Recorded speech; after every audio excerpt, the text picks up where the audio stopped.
लिखा हुआ। अ, श्री कृष्ण कहते हैं जो होता है अच्छे के लिए होता है। कई बार जीवन हमें ऐसे मोड़ पर लाकर खड़ा कर देता है जहां हम खुद को असहाय और हारे हुए महसूस करते हैं। हम सोचते हैं कि हमारे साथ ही ऐसा क्यों हो रहा है, लेकिन सत्य यही है कि जो कुछ भी होता, अगर कोई रिश्ता छूटता है तो समझो कि नए और सच्चे रिश्ते की जगह बन रही है। अगर कोई अवसर हाथ से निकलता है तो यह संकेत है कि उससे भी बेहतर अवसर तुम्हारी प्रतीक्षा कर रहा है। श्री कृष्ण कहते हैं, हे पार्थ, जो हुआ वह छुपा संदेश समझो। जब पक्षी का घोंसला टूटता है तो वह उड़ने को मजबूर हो जाता है और यही उड़ान उसे ऊंचाइयों तक ले जाती है। जब कोयले पर दबाव पड़ता है तभी वह हीरा बनता है। जब रात सबसे काली होती है तब से इसे संवारने के लिए हमें प्रार्थना, विनम्रता, त्याग और प्रेम जैसे गुणों को अपनाना पड़ता है। ये संसार नश्वर है, परंतु हमारे कर्म अमर है। हर नई सुबह एक नया अवसर लेकर आती है, लेकिन जो बीत गया वह सिखाने के लिए था। जो आने चिंता करना केवल मन को व्यस्त करता है। इससे ना तो कल की समस्याएं सुलझती हैं और ना ही आज का सुकून मिलता है। हम अक्सर वही खोने से डरते हैं जो हमारे पास होता ही नहीं। जो सच में तुम्हारा है वह कभी तुम्हें छोड़कर नहीं सबसे जाएगा, ज्यादा और जो मुस्कुराते तुम हैं उनके दिलों में अक्सर सबसे गहरे जख्म होते हैं। क्योंकि इस दुनिया में हर व्यक्ति की सोच, उसका एहसास और उसका दर्द अलग होता है। आंखें सबकी एक जैसी होती है, लेकिन देखने का नजरिया सबका अलग होता है। कुछ लोग तुम्हारी मुस्कान में तुम्हारी खुशी देखेंगे और कुछ लोग उसमें छिपे दर्द को भी पढ़ लेंगे। जीवन में किए गए अच्छे कर्म व्यर्थ नहीं जाते। जो भलाई तुम किसी के लिए करोगे वह किसी ना किसी रूप में तुम्हारे पास लौट कर आएगी। इसलिए सच्चे दिल से किसी के लिए कुछ अच्छा करने से कभी मत हिचकिचाओ। रिश्तों की बुनियाद प्रेम और विश्वास पर टिकी होती है। स्वार्थ गिरना पर कोई नहीं। हार नहीं। हार तो तब होती है जब तुम उठने से इनकार कर दो। मैं खुद भी इस बात पर गर्व करता हूं कि मैं ठोकर खाकर गिरा था, पर किसी की नज़रों से नहीं। भगवान का शुक्रगुजार रहना ही जीवन का सही तरीका है। क्योंकि जब तुम शिकायत करते हो तो तुम अपने वर्तमान से असंतोष जताते हो। जिनके दिल में सच्ची मानवता होती है वे यही चाहते हैं कि जो दुख उन्होंने झेला वह किसी और को ना मिले, और जो खुशी उन्हें मिली वह सबको मिले। इससे पहले कि हम इस यदि आपको हमारा यह प्रयास पसंद आए तो वीडियो को लाइक करें और नीचे कमेंट में जय श्री राधे कृष्ण अवश्य लिखें। साथ ही अगर आपने हमारे चैनल को अभी तक सब्सक्राइब नहीं किया है तो अभी सब्सक्राइब करें और बेल आइकॉन असूल बना लो। किसी को हराने की बजाय हर किसी को जीतने का हौसला दो। प्यार का मतलब सिर्फ किसी रिश्ते में बंधना नहीं है, बल्कि किसी ऐसे इंसान की परवाह करना है जो तुम्हारी सच्ची फिक्र करता हो।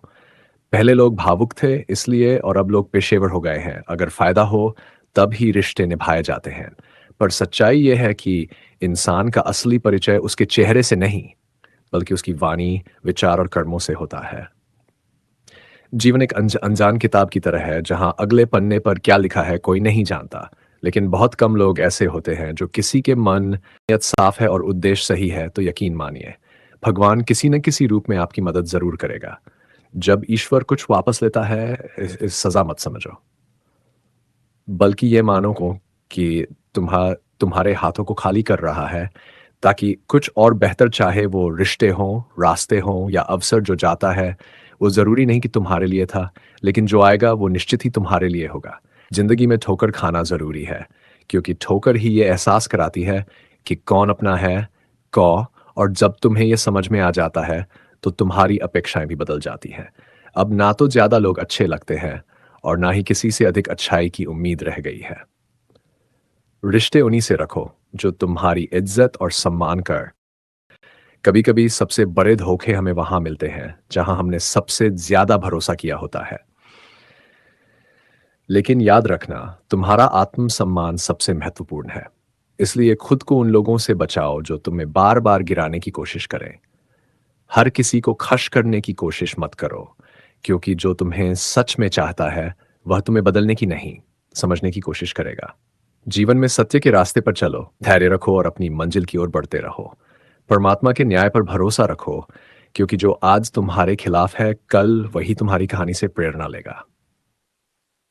हर परिस्थिति में शांत मन से समाधान ढूंढने की कोशिश करो, क्योंकि जल्दबाजी में लिया गया निर्णय अक्सर पछतावे का कारण बनता। में प्रत्येक व्यक्ति किसी ना किसी प्रकार की निर्बलता लेकर आता है। कोई तेज दौड़ नहीं सकता, कोई अधिक भार नहीं उठा सकता, कोई असाध्य रोग से पीड़ित होता है, तो कोई पढ़ाई में कमज़ोर होता है। लेकिन सबसे बड़ा सवाल ये नहीं है कि कुछ लोग अपनी निर्बलताओं को जीवन की सीमा मान लेते हैं और हार मानकर बैठ जाते हैं, और वहीं कुछ ऐसे होते हैं जो अपने पुरुषार्थ और उनका अंतर संकल्प क्या से है? उन निर्बलताओं को पार उत्तर कर बहुत जाते हैं। सरल है। जो व्यक्ति अपनी निर्बलता से हार मान लेता है, वह वहीं रुक जाता है। पर जो व्यक्ति अपनी कमजोरियों से लड़ता है, वह उन्हें पार कर आगे बढ़ जाता है। ईश्वर हमें कुछ कमियों के साथ इस संसार में भेजे। जो लोग ये समझ लेते हैं कि हर समस्या के साथ समाधान भी होता है, वे कभी हार नहीं मानते। जैसे तेज हवा चलने पर भी मजबूत वृक्ष नहीं टूटते, वैसे ही जो व्यक्ति अपनी आंतरिक शक्ति और धैर्य पर भरोसा करता है, वह जीवन की हर चुनौती का सामना। श्री कृष्ण कहते हैं, जिस व्यक्ति में ज्ञान की कमी होती है और ईश्वर के प्रति श्रद्धा नहीं होती, वह जीवन में सच्चा आनंद और सफलता प्राप्त नहीं कर सकता। क्योंकि ज्ञान केवल पुस्तकों में नहीं, अनुभवों में भी होता है। और श्रद्धा का, जब तक मनुष्य अपने जीवन में संतोष को नहीं अपनाएगा, वह सदा अधूरेपन का शिकार रहेगा। ईश्वर ने हमें जो भी दिया है, वह हमारे लिए पर्याप्त है। यही सबसे बड़ी सच्चाई है। हम अक्सर जो नहीं है, उसी के पीछे भागते रहते हैं, लेकिन जो हमारे पास है, उसकी कद्र करना भूल जाते हैं। संतोष, सदाचार, स्नेह और सेवा जैसे गुण तभी प्रकट होते हैं जब हम सत्संग का सहारा लेते हैं, अच्छे विचारों को अपनाते हैं और जीवन को एक उद्देश्य के साथ जीते हैं। ईश्वर से की गई प्रार्थना का अर्थ यह नहीं कि वह हमारी स्थिति तुरंत बदल देगा, बल्कि उस प्रार्थना से हमारे चरित्र में बदलाव आता है। हमारी सोच बदलती है, हमारे विचार बदलते हैं, और जब सोच बदलती है, तब परिस्थितियां भी स्वयं के। हमारी बातें इतनी मधुर होनी चाहिए कि अगर कभी हमें उन्हें वापस लेना पड़े, तो वह कड़वी न लगे। शब्दों का घाव तलवार से भी गहरा होता है। लोग तुम्हारी बुद्धिमत्ता को भूल सकते हैं, तुम्हारी उपलब्धियों को भी भूल सकते हैं। भगवान कृष्ण ने कहा है कि जो व्यक्ति दुख और सुख को समान रूप से देखता है और इंद्रियों के विषयों से विचलित नहीं होता, वही मोक्ष का अधिकारी है। जो चीजें तुम्हारे नियंत्रण में नहीं है, उनमें समय बर्बाद करना मूर्खता है। दुनिया, जब तक आप खुद से हार नहीं मानते, तब तक दुनिया की कोई ताकत आपको परास्त नहीं कर सकती। आप कमजोर नहीं है। वक्त ऐसा है और वक्त बदलता है। इसके साथ परिस्थितियां भी बदलती है। इसलिए बिना थके, बिना रुके अपने कर्म करते रहो। अगर सफलता तुम्हारे हाथ नहीं आ रही है, तो इसका मतलब ये नहीं कि वह तुम्हारी नहीं है। इसका अर्थ सिर्फ इतना है कि तुम्हारी कोशिशों में बदलाव की जरूरत है। जीवन में प्यार और नफरत दोनों के बीच संतुलन बनाए रखना जरूरी है। जब जीवन ठहराव और गति के बीच का संतुलन है, कभी रुको, सोचो, फिर आगे बढ़ो। जब मैं कहता हूं कि तुम देवी देवता हो, तो इसका अर्थ ये नहीं कि तुम पूजा के पात्र हो। इसका अर्थ यह है कि तुम में अनंत संभावनाएं हैं, तुम्हारी बाहर नहीं। गीता में श्री कृष्ण कहते हैं, जल की एक छोटी सी बूंद अगर जलते तवे पर गिरे, तो वह तुरंत भाप बनकर उड़ जाती है। लेकिन वही बूंद यदि कमल के पुष्प पर गिरे, तो वह मोती की भांति चमक उठती है। अगर सफलता तुम्हारे हाथ नहीं आ रही है, तो इसका मतलब ये नहीं कि वह तुम्हारी नहीं है। इसका अर्थ सिर्फ इतना है कि तुम्हारी कोशिशों में बदलाव की जरूरत है। जीवन में प्यार और नफरत दोनों के बीच संतुलन बनाए रखना जरूरी है। जब जीवन ठहराव और गति के बीच का संतुलन है, कभी रुको, सोचो, फिर आगे बढ़ो। जब मैं कहता हूं कि तुम देवी देवता हो, तो इसका अर्थ ये नहीं कि तुम पूजा के पात्र हो। इसका अर्थ यह है कि तुम में अनंत संभावनाएं हैं, तुम्हारी बाहर नहीं। गीता में श्री कृष्ण कहते हैं, जल की एक छोटी सी बूंद अगर जलते तवे पर गिरे, तो वह तुरंत भाप बनकर उड़ जाती है। लेकिन वही बूंद यदि कमल के पुष्प पर गिरे, तो वह मोती की भांति चमक उठती है। ही रूप में ये वही बूंद है जो अगर किसी मृत व्यक्ति के मुख में गिरे, तो गंगाजल बनकर उसे मोक्ष प्रदान कर देती है। परंतु यदि वही बूंद किसी सर्प के मुख में गिरे, तो वह विष में बदल जाती है। हर परिस्थिति में वह बूंद केवल जल की बूंद। यदि एक जल की बूंद का भविष्य उसकी संगति तय कर सकती है, तो मनुष्य क्यों नहीं? अच्छी संगति ऊंचाइयों तक ले जाती है और बुरी संगति अधोगति की ओर धकेल देती है। अगर आप बुरे लोगों के साथ रहेंगे, तो या तो उनके शिकार बन जाएंगे या खुद उन्हीं जैसे बन जाएंगे। इसलिए जीवन में यह सुनिश्चित करना अत्यंत महत्वपूर्ण है कि आप किन लोगों के साथ समय बिता रहे हैं। क्योंकि संगति ही आपकी सो ही रूप में। ये वही बूंद है जो अगर किसी मृत व्यक्ति के मुख में गिरे तो गंगाजल बनकर उसे मोक्ष प्रदान कर देती है, परंतु यदि वही बूंद किसी सर्प के मुख में गिरे तो वह विष में बदल जाती है। हर परिस्थिति में वह बूंद केवल जल की बूंद। यदि एक जल की बूंद का भविष्य उसकी संगति तय कर सकती है तो मनुष्य क्यों नहीं। अच्छी संगति ऊंचाइयों तक ले जाती है और बुरी संगति अधोगति की ओर धकेल देती है। अगर आप बुरे लोगों के साथ रहेंगे तो या तो उनके शिकार बन जाएंगे या खुद उन्हीं जैसे बन जाएंगे। इसलिए जीवन में यह सुनिश्चित करना अत्यंत महत्वपूर्ण है कि आप किन लोगों के साथ समय बिता रहे हैं, क्योंकि संगति ही आपकी सो साफ और सही रूप में। क्यों कुछ लोग कठिनाई बावजूद सफलता प्राप्त कर लेते हैं और कुछ लोग छोटी छोटी समस्याओं से हार मान लेते हैं। ये सब उनकी सोच और संगति पर निर्भर करता है।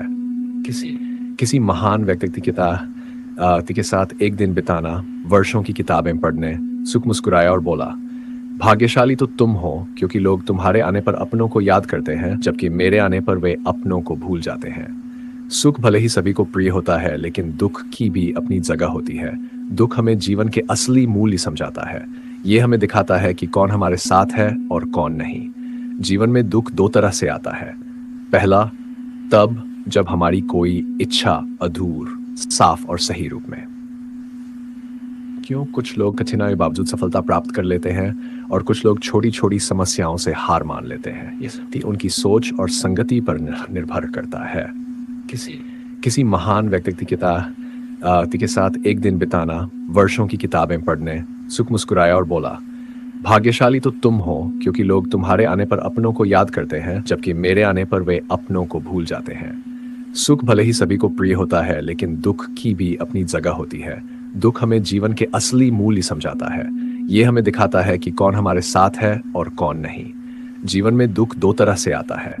पहला, तब जब हमारी कोई इच्छा अधूर। कई बार जब हम सब कुछ पा लेते हैं तब भी हमें संतोष नहीं होता।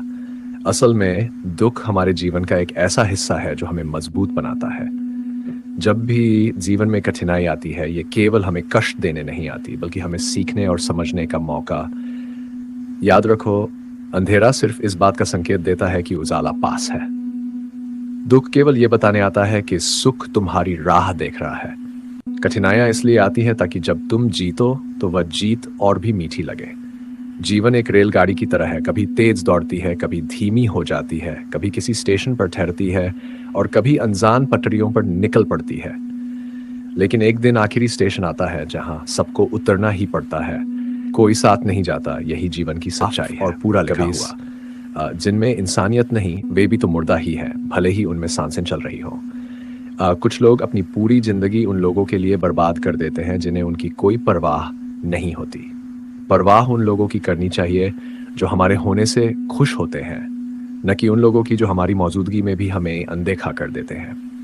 जिंदगी ने हमें कई सबक सिखाए हैं और हर एक अनुभव का शुक्रिया, क्योंकि इन सब से हमने एक बात जरूर सीखी है, क्योंकि जितनी जल्दी वे लोग दूर चले जाते हैं जिन्हें हम खोना नहीं चाहते थे, उतनी ही जल्दी हमें यह एहसास भी हो जाता है कि हमने उनके लिए कितना किया और बदले में हमें क्या मिला। इंसान आधा सुनता है, चौथाई समझता है, शून्य सोचता है, वही जैसा आपने भेजा है। सच बोलने वालों और दूसरों की भलाई करने वालों को ही दुनिया में सबसे ज्यादा नफरत और विरोध का सामना करना पड़ता है। विडंबना देखिए, आज की नौकरी हमें इस मोड़ पर ले आई है कि अपने ही घर जाने के लिए दूसरों से इजाजत लेनी पड़ती है। मोह में डूबे हम दूसरों की बुराइयां नहीं देख पाते और क्रोध में अपनी अच्छाइयों को भी भुला बैठते हैं। लेकिन सच्चाई यह है कि मनुष्य खुद ईश्वर तक नहीं जाता, बल्कि जब वह तैयार होता है तो ईश्वर खुद उसके पास आते हैं। जीवन की इस दौड़ में अपने आप को खोने की बजाय अपने आप को पाने की कोशिश करें। जिंदगी की असली जीत वही होती है जब हम खुद को समझ पाते हैं। श्री कृष्ण कहते हैं कि ईर्ष्या, जलन और द्वेष हमारे जीवन के सबसे बड़े शत्रु हैं। अगर आप दूसरों की सफलता देखकर कुढ़ने के बजाय उनके साथ उनकी खुशी में शामिल होकर देखिए, आप खुद को बहुत ऊंचा पाएंगे। आप समझ पाएंगे कि सच्ची खुशी दूसरों के साथ मिलकर चलने में है, न कि उनकी सफलता से जलने में। जीवन का असली अर्थ, श्री कृष्ण कहते हैं कि दुनिया की सबसे प्यारी जोड़ी मुस्कान और आंसू है। जब ये दोनों एक साथ आते हैं तो वह क्षण सबसे खूबसूरत बन जाता है। जिंदगी सुख और दुख का मिश्रण है और यही मिश्रण हमें इंसान बनाता है। अगर हमने समंदर में नाव उतार दी है तो तूफानों से डर कैसा। जो साहस के साथ आगे बढ़ते हैं वे ही किनारे तक पहुंचते हैं। प्रभु का मार्ग कभी सीधा लगता है तो कभी उलझा हुआ। बुद्धि से देखेंगे तो ये जटिल लगेगा, लेकिन जीवन का सबसे बड़ा ज्ञान उसी दिन मिल जाता है जब हमें यह समझ में आ जाता है कि सामने वाला गलत नहीं है, बस उसकी सोच हमसे अलग है। जिस दिन ये समझ गए उस दिन जीवन से सारी तकलीफें दूर हो जाएंगी। इंसान को इंसान से दूर करने वाली पहली चीज जुबान है और दूसरी चीज पैसा। रिश्ते निभाने के लिए बुद्धिमत्ता की नहीं बल्कि दिल की पवित्रता की जरूरत होती है। सत्य कहो, सप्ष्ट कहो, सामने कहो, जो अपना होगा वह समझेगा और जो पराया हो। परमात्मा हमेशा वही देता है जो हमारे लिए सही होता है, लेकिन सही समय पर। जल्दबाजी में कुछ भी हासिल नहीं होता। अगर हम धैर्य रखें और सही दिशा में आगे बढ़ें तो जो हमारा है वह हमें जरूर मिलेगा। अगर हर कार्य का मर्यादा में होना आवश्यक है। जब मर्यादा टूटती है तो संतुलन बिगड़ता है। यही गलती माता पिता भी करते हैं। वे अपनी संतान से इतना प्रेम करते हैं कि उसकी हर इच्छा पूरी करने लगते हैं। वे हर सुविधा, हर वस्तु, हर सुख साधन, ये जीवन एक यात्रा है जिसमें हर व्यक्ति को अपने बल पर चलना होता है। संतान को भी संघर्ष करना होगा, अपने अनुभवों से सीखना होगा। हर बार सहारा देना सही नहीं है। जो पक्षी उड़ने से पहले ही घोंसले में पाल लिया जाता है वह कभी, इसलिए माता पिता का प्रेम मार्गदर्शन बनना चाहिए, बेटियां नहीं। प्रेम और शत्रुता दोनों ही अगर अति हो जाए तो घातक बन जाते हैं। प्रेम जब सीमा से बाहर चला जाता है तो निर्भरता बन जाता है, और शत्रुता जब हद से ज्यादा बढ़ जाती है तो आत्मविनाश का कारण बन जाती है। भगवान श्री कृष्ण ने अर्जुन से कहा, हे अर्जुन, मैं सभी प्राणियों के हृदय में स्थित हूँ। मैं सूर्य की ज्योति हूँ, मैं वेदों में सामवेद हूँ, देवों में इंद्र हूँ, इंद्रियों में मन हूँ, और सृष्टि का संपूर्ण स्रोत भी मैं ही हूँ। मैं ब्रह्मा हूँ, मैं विष्णु हूँ, मैं महेश भी हूँ, जलाशयों में मैं समुद्र हूँ। संसार में जो कुछ भी तुम देखते हो सब में मैं ही व्याप्त हूँ। लेकिन यदि कोई व्यक्ति संसार की तमाम चीजें जान ले, पूरी दुनिया का ज्ञान प्राप्त कर ले, फिर भी यदि वह स्वयं को नहीं जान पाया तो वह अज्ञानी है। आत्मज्ञान के भी यदि कोई तुम्हें ठुकरा दे तो बुरा मत मानो, क्योंकि वे तुम्हारी असली कीमत नहीं जानते। यदि कोई तुम्हें धोखा दे तो क्रोधित मत हो, क्योंकि उन्होंने खुद को ही खो दिया है, तुम्हें नहीं। जीवन में जो रिश्ता तुम्हें रुला दे उससे ठंडा लोहा अधिक मजबूत होता है, वैसे ही शांत चित्त व्यक्ति सबसे अधिक शक्तिशाली होता है। जब कठिनाइयां आती हैं तो व्यक्ति अकेला महसूस करता है, लेकिन वही कठिनाइयां उसे भीतर से सबसे अधिक मजबूत बना देती हैं। ध्यान, विनम्रता, बुद्धिमत्ता, साहस और अच्छे कर्म, यही वे स्तंभ है जो हर परिस्थिति में तुम्हें संभालते हैं। सच बोलने की आदत और ईश्वर में अटूट विश्वास मन को स्थिर रखते हैं। हे अर्जुन, जो व्यक्ति न कभी अत्यधिक प्रसन्न होता है, न किसी से द्वेष करता है, न शोक करता है, न इच्छाओं में उलझता है, जो शुभ और अशुभ कर्मों को छोड़कर निष्काम कर्म करता है, वही सच्चा ज्ञानी होता है, वही मुझसे अति प्रिय होता है। लेकिन इनमें से कर्म योग सबसे महत्वपूर्ण है, क्योंकि कर्म ही जीवन का मूल उद्देश्य है। जो व्यक्ति कर्म करता है वही जीवन को समझता है। जो व्यक्ति निष्काम कर्म करता है वही जीवन को जीता है, और जो व्यक्ति अपने कर्मों को ईश्वर को समर्पित करता है वही जीवन का असली अर्थ जानता है। शब्दों में चाहे कितनी भी मिठास क्यों न हो, असली पहचान इंसान के कार्यों से होती है। जीवन में सबसे बड़ी भूल यही होती है कि हम मीठे शब्दों में फंसकर उनकी सच्चाई को परखना भूल जाते हैं। गुस्से के वक्त अगर हम थोड़ी देर रुक जाए तो बहुत सी गलतियों से बच सकते हैं। गुस्से में लिए गए फैसले हमेशा पछतावे की ओर ले जाते हैं, और अहंकार में झुकने से इनकार करना हमें अपनों से दूर कर देता है। जो पानी झुककर बहता है वह अपनी मंजिल तक पहुंचता है, लेकिन जो रुक जाता है वह कीचड़ बन जाता है। वैसा ही ब्रह्मांड की सारी शक्तियां पहले से ही हमारे भीतर होती हैं, लेकिन हम ही अपनी आंखों पर हाथ रखकर अंधकार की शिकायत करते हैं। हम रोशनी की तलाश में बाहर भटकते रहते हैं, जबकि उजाला हमारे भीतर ही होता है। अंधकार को कोसने के बजाय बस अपनी दृष्टि बदलनी होती है। तो हम न केवल अपना समय बर्बाद करते हैं, बल्कि भविष्य में पछताने के लिए खुद को तैयार भी कर लेते हैं। जीवन हमें हर दिन एक नया अवसर देता है, लेकिन हम अपना आज खोकर या तो बीते कल के बारे में सोचते रहते हैं या आने वाले कल की चिंता में उलझ जाते हैं। हमेशा भलाई करते रहो, जैसे बहता पानी। जैसे बहते पानी में कचरा अपने आप साफ हो जाता है, वैसे ही अच्छे कर्मों से जीवन में सारी नकारात्मकता दूर हो जाती है। किसी की बुराई पर ध्यान देने से बेहतर है कि अपनी अच्छाइयों को इतना मजबूत बना लिया जाए कि बुराई खुद ब खुद निष्क्रिय हो जाए। दूसरों की मदद करना ही जीवन का असली मकसद है। कुदरत का एक नियम है, जिस कुएं से लोग पानी पीते हैं उसी में पत्थर नहीं फेंकते। जो व्यक्ति हमेशा दूसरों के भले के बारे में सोचता है, उसके जीवन में सुख समृद्धि कभी समाप्त नहीं होती। श्री कृष्ण कहते हैं कि हर परिस्थिति में तुम्हारा कर्तव्य ही तुम्हारा धर्म है, तुम्हारा कर्म ही तुम्हारी पहचान है। अन्यथा पहचान उन लोगों की होती है जिनका कर्म उन्हें विशेष बनाता है। जीवन में ऐसे लोगों को चुनो जिनका दिल चेहरे से ज्यादा खूबसूरत हो, क्योंकि सुंदरता तो समय के साथ रल जाती है, लेकिन हृदय की सच्चाई कभी समाप्त नहीं होती। पैर की चोट हमें कुछ समय रोक सकती, दुख और सुख जीवन के दो पहलू हैं। इनके बिना इंसान ये नहीं समझ सकता कि जीवन में क्या सही है और क्या गलत। पानी में गिरने से किसी की जान नहीं जाती, पर तैरना ना आने से डूबने का खतरा